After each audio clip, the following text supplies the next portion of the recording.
All right, I will say good morning. Good morning. Begin by thanking all of our sponsors for this morning. Share to thank our Talmud Torah sponsor, our annual Talmud Torah sponsor, the Tilson Family of Yisroel, for dedicating all of Shomer Drushos this year as a zechus for besuros tovos for Am Yisroel. Our Talmud Torah sponsors for Adar, Habalin, Latova, Teri, and Steve Czinn, in loving memory of Teri's father, Dr. Kahn, Tzvi, Hersch, ben Yosef, HaKohen, on the occasion of his 12th Yahrzeit. The Ziv, Lavine, and Behrman families in memory of Mr. Willian Ziv, Zev Shmuel, ben Yisrael, Zechariah. Our week of learning sponsors, Paul and Kathy Pollack, in memory of Paul's grandfather, Zechariah, ben Zechariah, Zechariah. And our Daf Yomi sponsor for today, Adam Plunka, in memory of Harav Moshe, ben Harav David, Rav Moshe Feinstein, Zatzal, on the occasion of his Yahrzeit. We hope that in the merit of our Talmud Torah.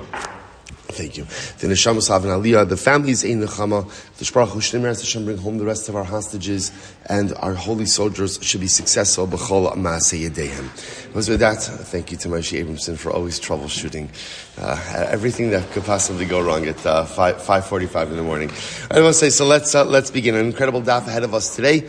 Today's daf is Pei Hey 85. We are up to Am Yisroel. We left off on Pei Daled Amud Beis 84b, and we left off 6 lines up from the bottom. Suppose if you remember again, we're dealing with a very interesting case. The question the Gemara had is a son allowed to do bloodletting for his father? That was the fundamental shaila. Because on one hand, we discussed, the Mishnah introduced us to the idea that if a son injures his father, he's chayiv chanek.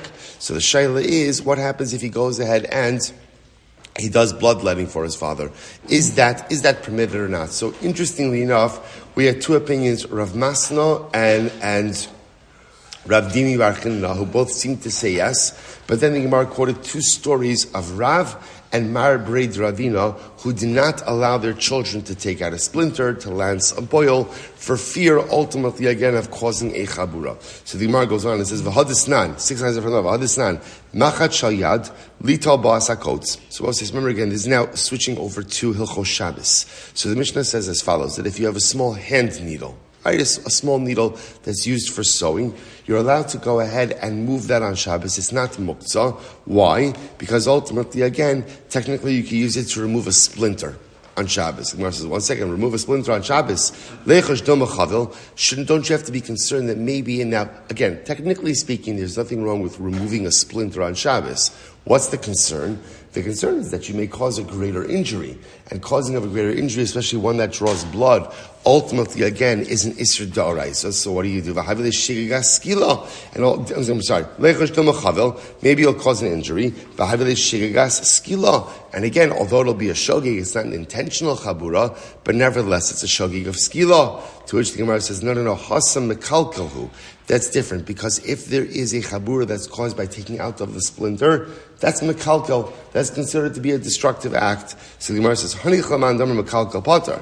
So that's fine according to the opinion that says mekalkal is pater. That in general on Shabbos, when you do something destructive, that is pater. But according to the opinion that says mekalkal is chayiv, even if you do something destructive on Shabbos, a malacha is a malacha. What is there to say? To which the Gemara says, 1 second. Man shabbos lidar mekalkal bechabura chayiv. Who is the opinion who says that mekalkal by chabura, that if you cause a chabura and it's kilkul and it's destructive, that's your chayiv? That's Rabbi Shimon. Top of Pehei. Rabbi Shimon Amar kol malacha shenitzricha legufa patra la. Rabbi Shimon is also the opinion who says that any malacha shenitzricha legufa, which means any malacha that is done that is not needed for its intended purpose. In other words, that the malacha that results, that's not the malacha that I want. He holds that you're potter. Okay, so the Gemara goes off. Shabbos says, so bottom line, by the way, so what happens in that kind of situation? The Gemara is just suggesting that even if you end up causing a chabura by taking out the splinter, that'll be a malacha shenitzricha legufa. In general, both say for Hilchos Shabbos, what do you need for Hilchos Shabbos? Malachas machshavas. You need something constructive and premeditated.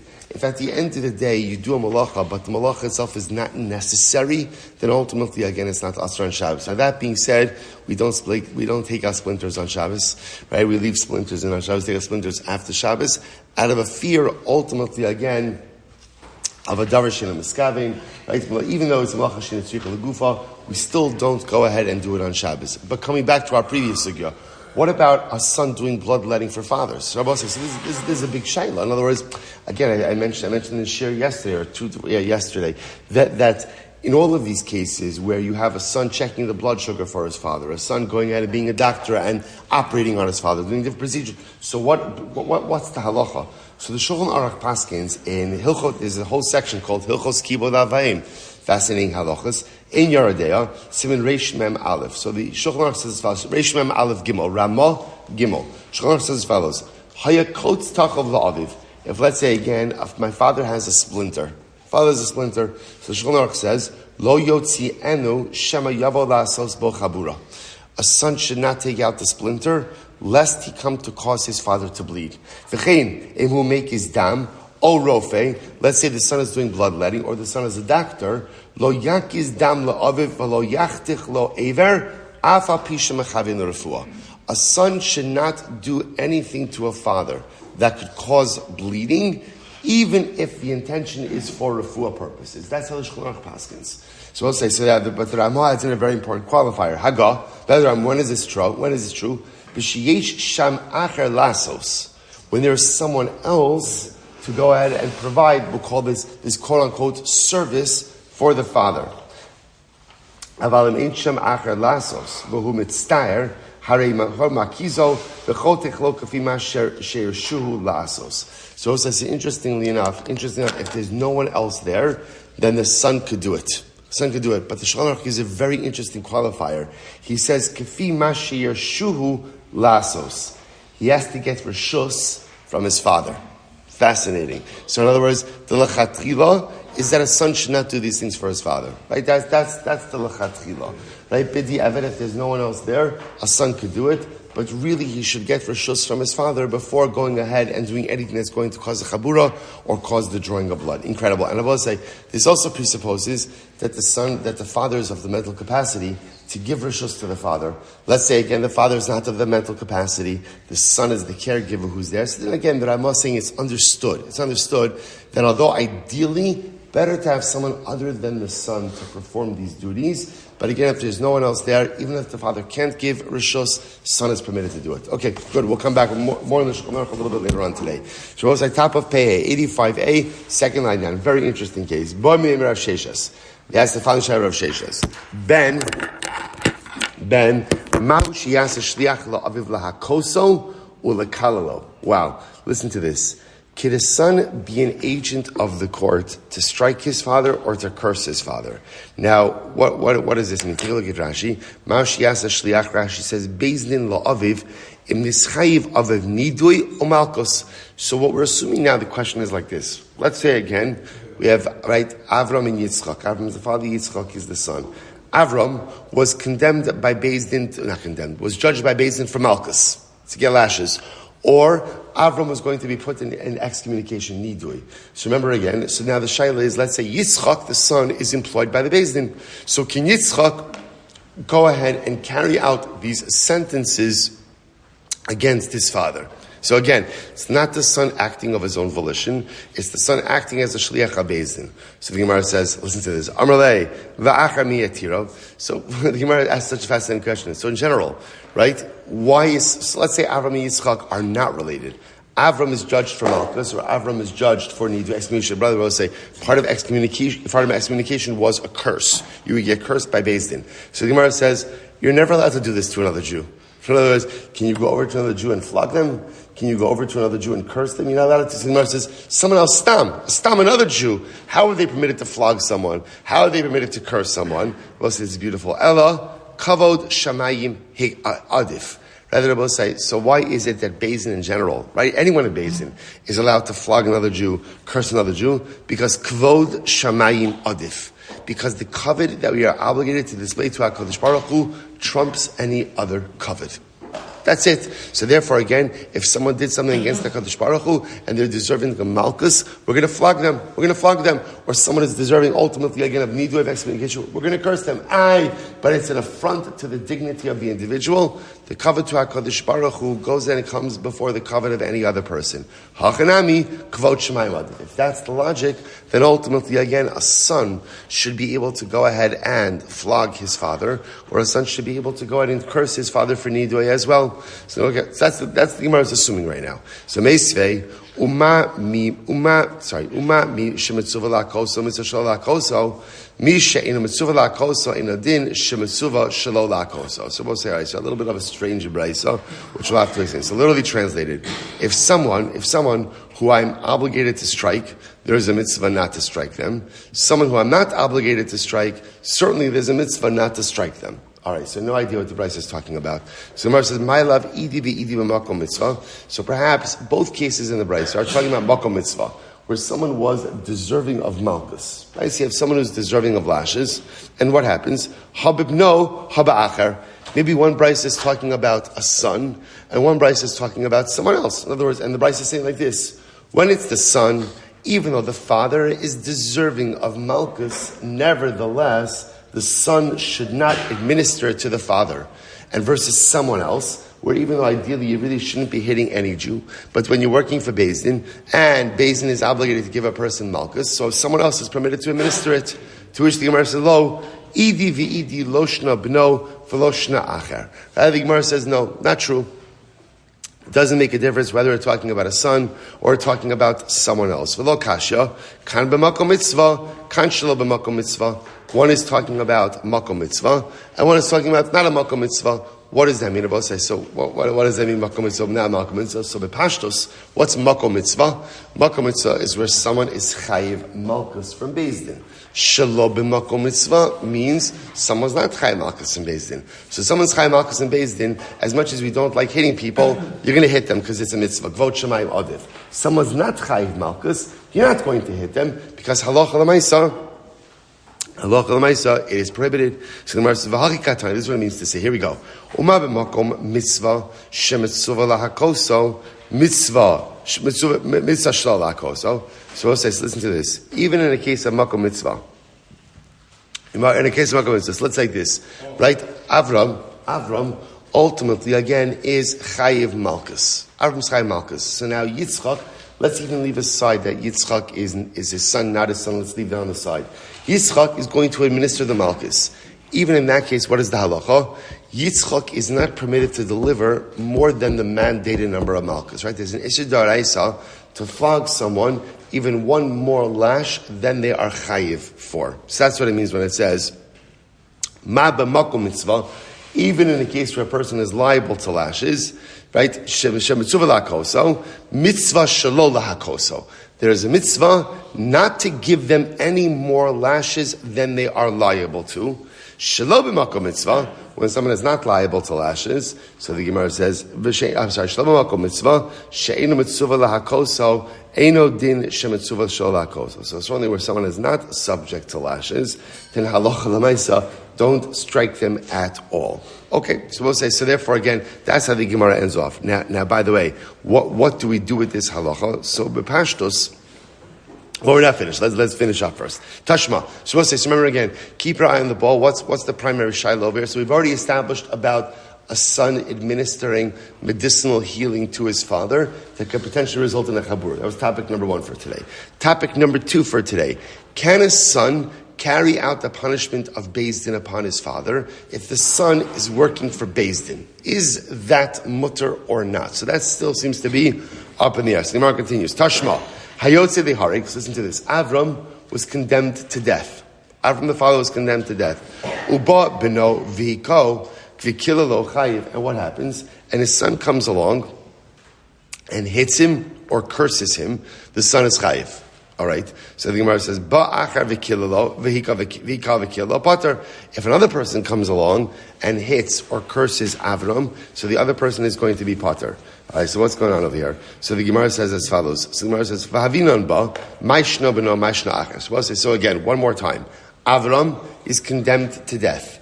The Gemara says, if Avram's son Yitzchak comes and strikes him or curses him, so the son Yitzchak is going to be liable. All right, if someone else other than Yitzchak comes and curses or hits Avram, they won't be liable. So the Gemara says, we asked, why this distinction? Right? Why this distinction ultimately again between the son and someone else? This is very interesting. Okay, so this is fascinating. So we'll say, what's the case? Avram was condemned to death. And I also remember again, we spoke about much earlier in the Masechta, about the process for leading someone out to death, specifically again by skila. Remember again, we went through that whole process of leading him out. What's the case? The case where Avram was condemned, but he won't go. Which makes a lot of sense. Right? He won't go. Right? He won't go. So therefore, so what do we need to do? We need to prod him. So how do you prod him? You hit him. Right? Or you curse him. So the Gemara says. So that therefore the Gemara seems to be making this distinction as following.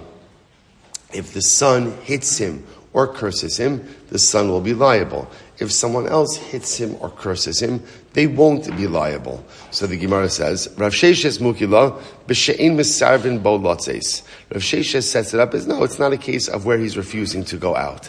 If that's the case that he's not refusing to go out, ihachi acher nami. So we'll say, in other words, again, if we're talking about a case where Avram was condemned to death, is refusing to go out to meet his maker, right? He's refusing to go out for execution.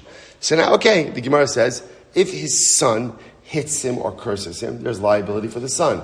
If someone else does it, there's not liability. Okay? Rav Sheshes says, no, it's talking about a case even where he's not unwilling to go. He's willing to go. Right? He's willing to go. B'she'in misar, he's willing to go.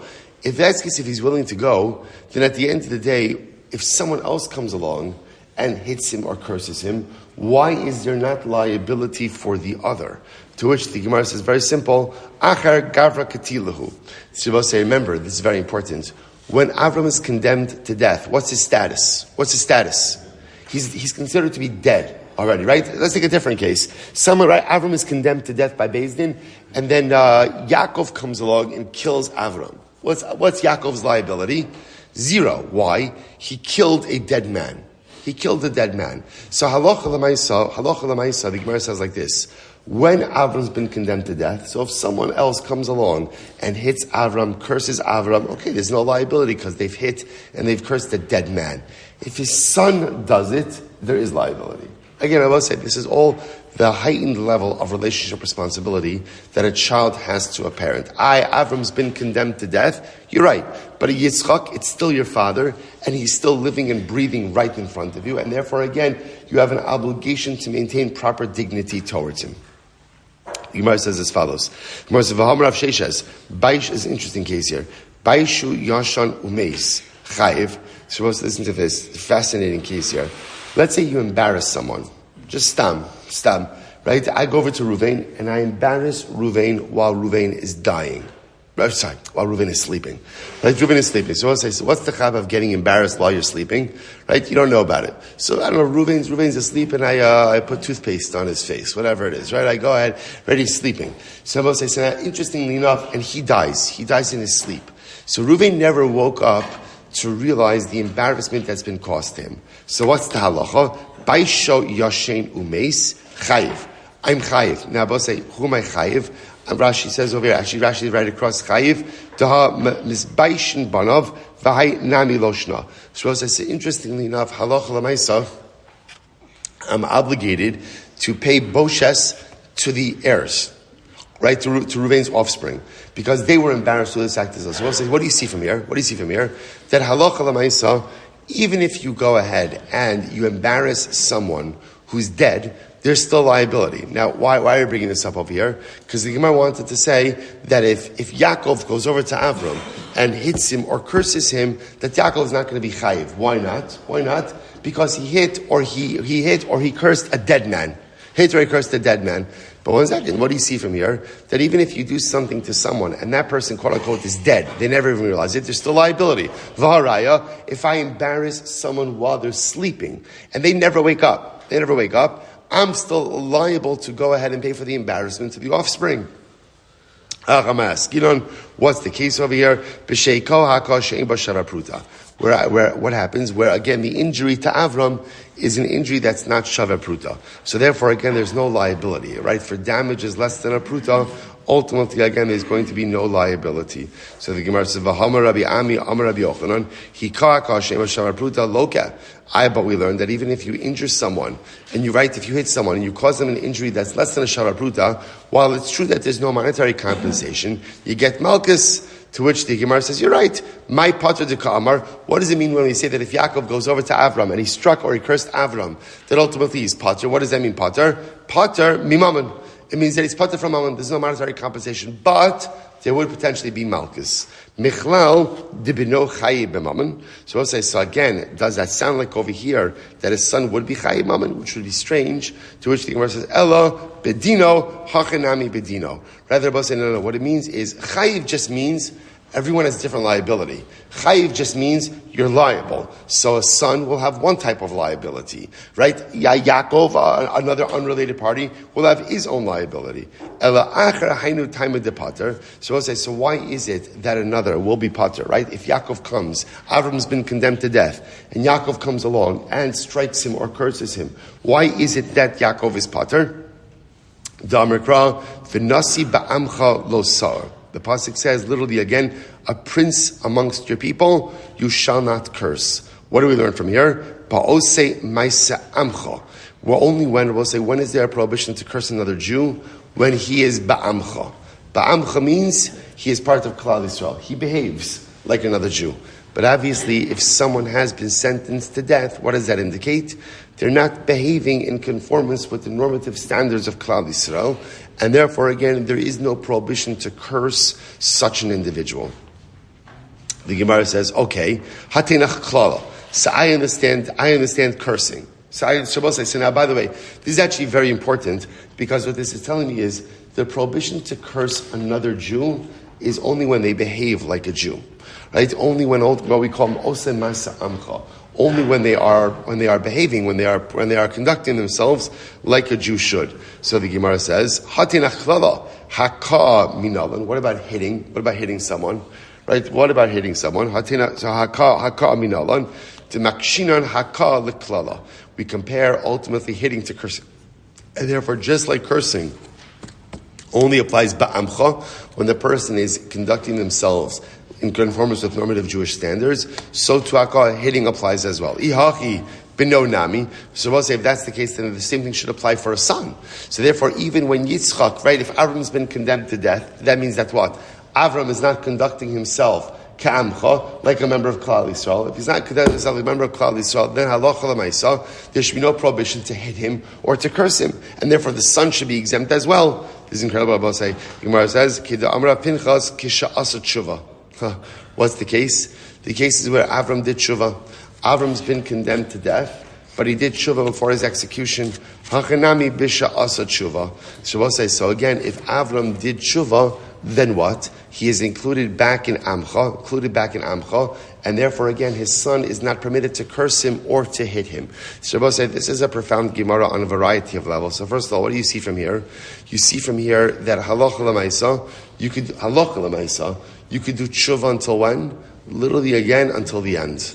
Like the Rambam writes in Hilchos Tshuva, even if a person is on their deathbed, they have the ability to perform tshuva. So just to understand this dramatic case, Avram's been sentenced to death. Avram is literally again being led out to be executed. But the possibility and the window to tshuva is still open literally until the moment that he is executed. Such is the power of tshuva, the ability to affect change within oneself or within one's life, literally until your last breath. That's the power of tshuva. But what's lesson number 2? So say to yourself, oh, he's about tshuva. He's about tshuva, then what should we do? What should we do? Stay the execution. Send it back home. So what else do you see? Those say just because a person does tshuva doesn't necessarily mean that you could undo the effects of all of your actions. Sometimes we do things in life, or often we do things in life, and there are irreversible consequences. You behave a certain way, especially for a protracted amount of time, you can't simply undo that. And this is the incredible dialectic of tshuva. On one hand, tshuva itself could really undo everything, right? Like the Gemara Masechus Yoma says, that if you do the highest level of tshuva, the Gemara calls tshuva me'ava, even zidonos na'asislo kizechuyos. Even your intentional averos can become like mitzvos. That is true in the spiritual realm. In the physical realm, sometimes the things that I do cannot be undone. There are realities of our actions, realities of our circumstances. You see this all the time, like in human relationships. So, it could happen that we offend someone, we hurt someone, and we see this happen a lot, especially in the context of marriage, where I do something that is terribly hurtful and destructive, and then what happens? The person says, let's say it happens to be that the offending party is the husband. Let's say, for argument's sake, right? For illustrative purposes only. So then what happens? And a husband owns it, and he understands that he was wrong. He understands, so what does he do? He says, I'm sorry. Now it's interesting, often the husband's expectation is that with an I'm sorry, what happens? What happens? Like a magic wand, right? Like magic erase marker, right? I said, I'm sorry. It was genuine. There was even like a little tear in the corner of my eye, right? I'm really sorry. And so it's interesting that sometimes the hypothetical husband thinks that suddenly everything that just like snaps back to what it was, right? Everything is fine. And then the hypothetical husband realizes that, wow, like not everything is snapping back to what it was.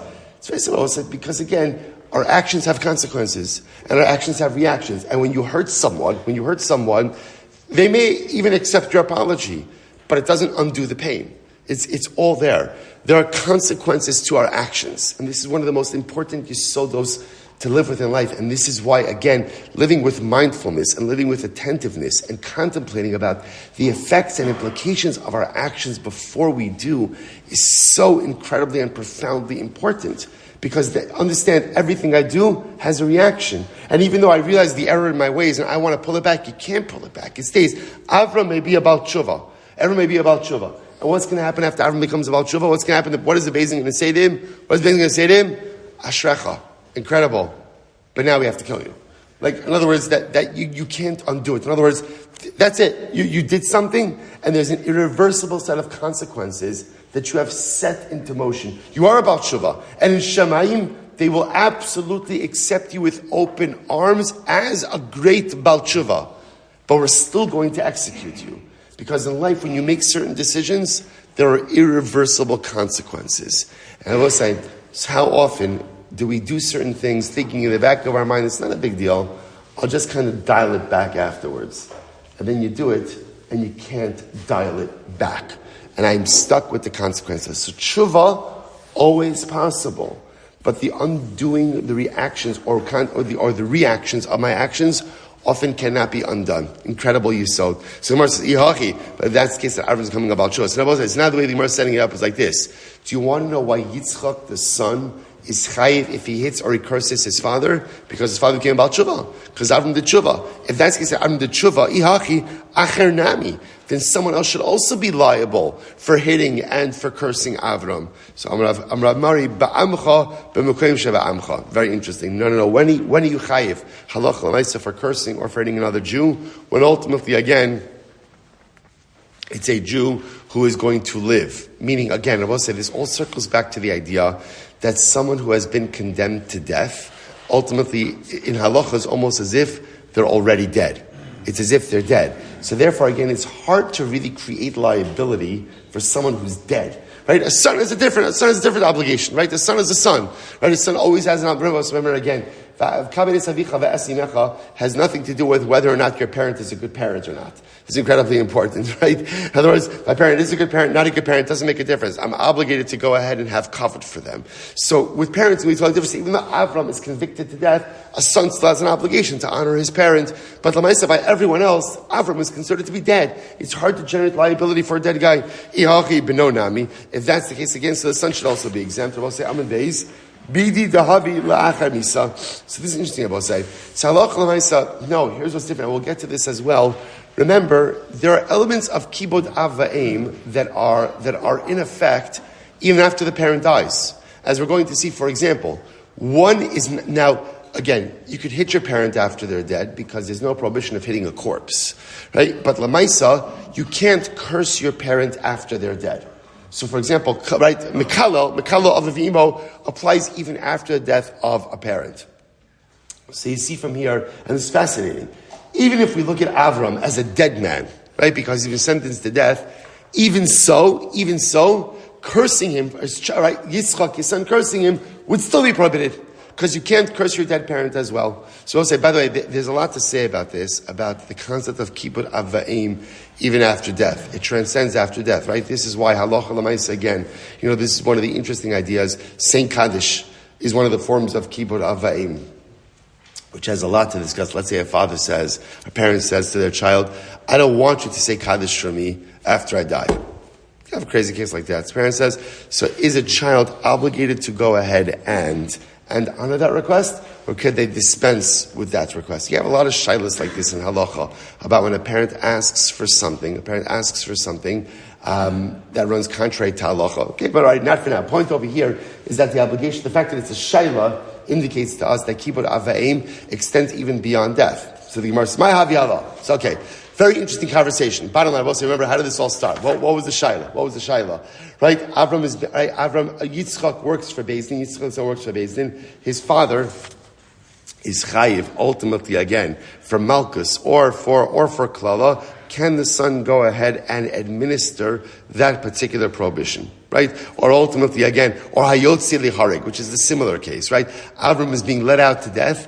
Is Yitzchak the son chayiv if he hits him or if he curses him? So, by the way, one thing we've certainly established is certainly cursing him he is chayiv for, right? Because lemaisa, cursing your parent after they're dead is also a liability. So certainly when he's actually physically breathing. So what's the bottom line? So we'll say, Amar Rabbi Barafuna, v'chein Tana debei Rabbi Shmuel, lakol eina ben nasa shliach lakosa ulakalalo. So we'll say, in general, halacha lemaisa, a son is not allowed to curse and hit his father, even if the son is doing so in the capacity of an agent of Beis Din. That's the halacha. Can't curse or hit your father even as an agent of Beis Din, with one exception. Chutz mimesis, shari TORAH, shahari amra TORAH, lo sachmo, v'lo sechas alav. Well, the one exception. What's the one exception? If Avram, the father, was involved in inciting others to worship Avodah Zarah, then Yitzchak, the son, is permitted to go ahead and hit him, curse him, carry out the punishment of Beis Din, which makes sense. Because we've seen, once somebody is inciting others to worship Avodah Zarah, we definitely throw the book at them in a general sense. Okay, so I'll say, so by the way, that is the halacha as brought down in Shulchan Aruch. Again, so the Shulchan Aruch Paskin, this was actually too far. Good. Reish Mem Aleph Dalas. Listen to this. So get ready for this. The Gemara says two halachas over here. So hayu aviv v'imo reshaim gimurim va'ovrei avera. Let's say one's parents were mamish reshaim gimurim, right? Over avera. So listen to this. Afilu nigmar dinam lahariga v'yotzim leharig. Even if they're literally being let out to be executed, asur lo lahakosam ulakalam. You are not permitted to hit your parents. You're not permitted to curse them. Vimhika also kalam pater. Now, interestingly enough, to the Shulchan Aruch Paskins, if you hit them or if you curse them, you're pater. Right? Why are you pater? Because technically speaking, they're dead already. Right? V'im asu tshuva harei zechayiv v'nerag aleim af api sheotzim leharig. So we'll say this is fascinating. So if one's parents, right? So let's say Yitzchak, right? Yitzchak's father Avram is being let out to be killed. So first of all, that clearly indicates that he's a rasha. Even though he's a rasha, Yitzchak still can't hit him. Yitzchak still can't curse him. If Yitzchak does hit or curse him, Yitzchak is technically pater because he hit and cursed a dead person. Okay, listen to this. Rambam says, however, if Avram did tshuva and then Yitzchak subsequently hit him and cursed him, Yitzchak is chayiv for hitting and cursing his parent. Incredible.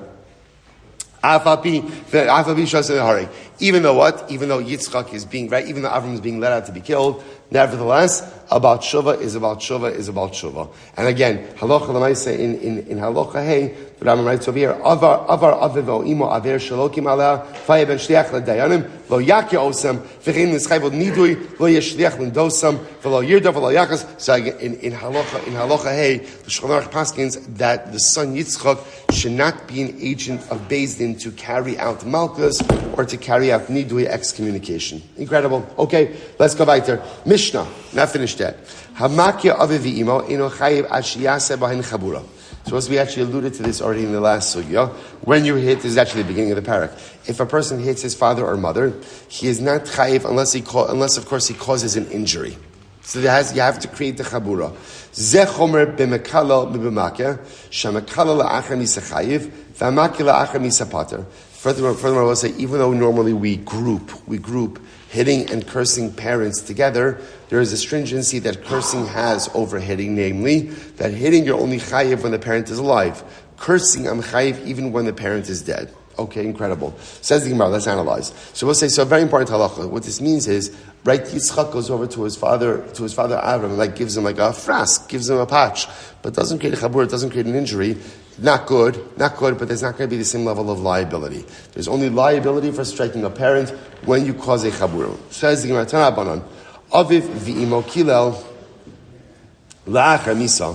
So we'll say when the pasuk says, Aviv v'imo kilel, ki ish asher yikalel es aviv es imo, most you must, Aviv v'imo kilel. So there's redundancy in the pasuk, right? The beginning of the pasuk says, ki ish asher yikalel es aviv ve'es imo. If a man will curse his mother and his father, most you must, he is put to death. Why? Aviv v'imo kilel damav bo. He has cursed his mother and father. So why do you need to say the same thing twice? To which the Gemara says, the second Aviv v'imo kilel teaches me, la'achar misa, that there's liability for cursing one's parents even after death. Even after the parent died, you're not allowed to curse them. Listen to this. Shiyachol, I would have thought, since Rabbosai, the Torah goes ahead and equates hitting and cursing.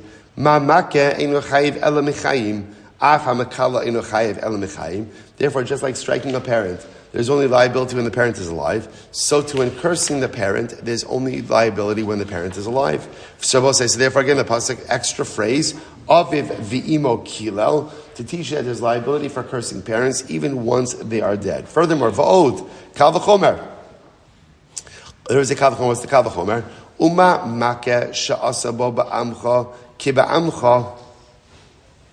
So the Gemara says, lo chayiv bo la'achar misa. So I'll say furthermore again, when it comes to makeh, when it comes to hitting someone, so what does it mean? Asa bo shelo ba'amcha ki ba'amcha. So also what that means is like this. It doesn't matter whether a Jew ultimately, again, is living in conformance with the dictates of Jewish life or not. There's liability for hitting them. There's liability for striking any other Jew. So the Gemara says, right,